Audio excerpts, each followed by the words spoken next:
Good morning guys.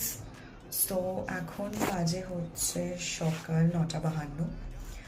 আর আমি আজকের মানে জায়গাটা দেখে মানে জানি না বুঝতে পারছো কি না, বাট এটা আমি আমার শ্বশুরবাড়ি থেকে ব্লগ করছি।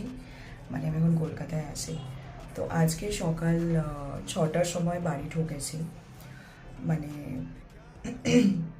কিছু বলার সত্যি নেই, কারণ যে ট্রেনে করে আমরা এসেছি সেটা গতকাল দুপুর 1:25-এ পৌঁছানোর কথা ছিল, বাট সেটা 14 থেকে 15 ঘন্টা লেট হওয়ার কারণে অনেক কষ্টে আমরা আজকের ভোর 4টে নাগাদ পৌঁছেছি স্টেশনে, তাও আবার সাঁতরাগাছি, ইটস নট হাওড়া।